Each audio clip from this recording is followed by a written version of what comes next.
जय हिंद, जय भारत, वंदे मातरम। साथियों, आज भिवानी में 23 राजपूत रेजिमेंट ने अपना 50वां गोल्डन जुबली स्थापना दिवस बड़े ही धूमधाम से बनाया, जिसमें प्रदेश भर से बहुत से पूर्व सैनिक भिवानी के एक स्थानीय निजी रेस्टोरेंट में एकत्रित हुए और उन्होंने अपनी पुरानी खट्टी मीठी यादों को याद किया। देखें भिवानी से मिंटू सैनी की यह विशेष रिपोर्ट। इस अवसर पर मैं सभी अधिकारीगण, सरदार साहिबान और जवानों का तहे दिल से शुक्रिया अदा करता हूं कि वो यहां पर आए और उन्होंने इस आयोजन को सफल बनाने का योगदान दिया। अब कार्यक्रम को आगे बढ़ाते हुए मैं ऑनरेडी कैप्टन सुखपाल साहब से अनुरोध करता हूं कि वो मंच पर आएं और स्वागत भाषण देकर इस कार्यक्रम का शुभारंभ करें। यहाँ पर कर्नल जैनार साहब, कर्नल एसपी अलाव साहब, मेजर वीरेंद्र साहब अपने जो यहाँ पर घातक में थे और यहाँ पर अभी में कमीशन लिए, राजस्थान प्रशासन में कमीशन लिए हुए हैं, समुद्र साहब, और जितने भी गेस्ट आए हैं अपने जेशो साहिबान, ऑनरेरी कैप्टन और सभी एनश्योर और जवानों का हार्दिक दिल से यहाँ पर आने पर हार्दिक अभिनंदन स्वागत करता हूँ।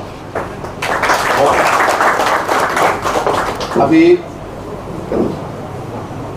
मैं रिक्वेस्ट करता हूँ कर्नल जैनार साहब को कि अपने यहाँ पर आकर जवानों के सामने दो शब्द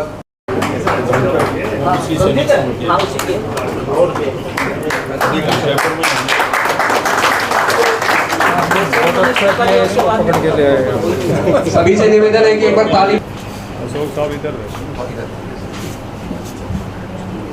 तालियों की दरकार पड़ेगी।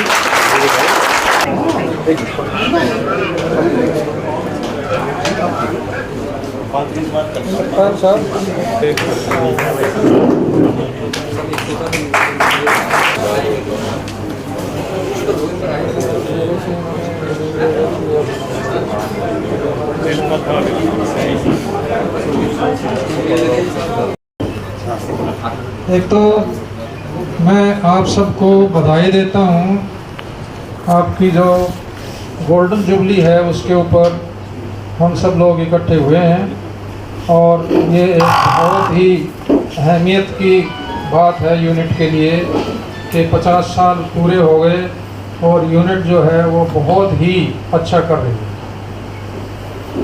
इतनी नई यूनिट होने के बावजूद 5-6 जनरल ऑफिसर हैं, जहाँ भी जाते हैं लोग चाहते हैं कि ये हमारे पास ही रहें। इससे अच्छी बात और कोई नहीं हो सकती। अगली बात यह है कि 23 राजपूत के एक्स सर्विसमैन जो हैं उन्होंने बीड़ा उठाया कि हम साल में एक बार रेजिंग डे के टाइम पे जो भी आ सकते हैं उनको बुलाएंगे। ये 23 राजपूत के लिए नहीं, पूरी रेजिमेंट में ये एक उदाहरण है कि इतनी कोशिश करके। और अभी पिछली बार जब ये फंक्शन हुआ तब भी मैं आया था, उस टाइम पे मेरे ख्याल से 55 या 60 लोग आए थे और अभी मेरे ख्याल से 80-90 के करीब फिगर पहुंच गया है। मेरठ में जो है वो बाढ़ वगैरह की स्थिति होने से वो नहीं आ पाए, नहीं तो अंदाज ये था कि 110 आएंगे। बाकी मुझे बहुत खुशी है आप लोगों से मिलके। मेरी थोड़ी सी एक लिमिटेशन हो गई है, मैं 83 साल का हो गया अभी। मेरी फिजिकल स्टेट बढ़िया है, लेकिन जो याददाश्त है वो बहुत धूमिल हो गई है। नाम याद नहीं रहता और किसी से मिलो तो बस मुस्कुरा सकते हैं, ये नहीं कह सकते तुम कैसे हो। तो इसके लिए मुझे क्षमा करना।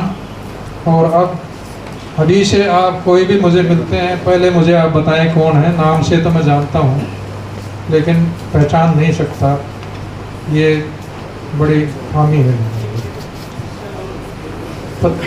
अभी 50 साल की यूनिट की वर्षगांठ पे मैं भी आप सबको बहुत बहुत बधाई देता हूँ। ये एक बहुत अच्छी अचीवमेंट है और मैं भगवान से प्रार्थना करता हूँ कि यूनिट दिन दुगनी और रात चौगुनी तरक्की करे और आप लोगों के भी परिवार बहुत खुशहाल रहें और तरक्की करें। सर क्या कहेंगे आज तो जो हम कुछ 50वां सुनाई नहीं दे रहा स्थापना है। दिवस मना रहे हैं उसके ऊपर इसमें क्या कहेंगे? मैं ये कहना चाहूँगा कि 23 राजपूत 1 सितंबर 2076 में लखनऊ में खड़ी हुई थी और 1976 में, और उसके बाद हम वहाँ से रेजिंग पूरी करके और फिर हम उदयपुर गए और उसके बाद यूनिट जगह जगह गई है और ब्रिगेडियर भूप सिंह, उस टाइम पे लेफ्टिनेंट कर्नल भूप सिंह, उन्होंने यूनिट को रेज किया था और ऐसी रेजिंग हमने और किसी यूनिट की नहीं देखी है। उस टाइम पे रेजिंग के टाइम पे भी हमारे पास इतना साजो सामान था कि दूसरी जो पुरानी यूनिटें थी वो हमसे किसी भी फंक्शन के लिए मदद लेते थे। यूनिट बहुत अच्छा कर रही है, 5-6 जनरल ऑफिसर हैं यूनिट में और जहां भी यूनिट जाती है अपना नाम कमाया है और हम चाहेंगे कि भगवान की दया से ये सिलसिला इनके साथ चलता रहे। Thank you.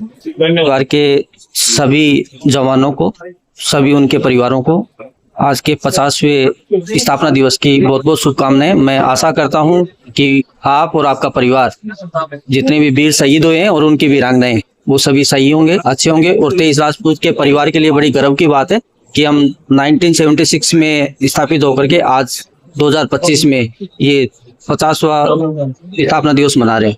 इसके लिए मैं भगवान से यही प्रार्थना करता हूँ कि आप सबको लोगों को स्वस्थ रखें और आप सभी दिन प्रतिदिन उन्नति करें। धन्यवाद।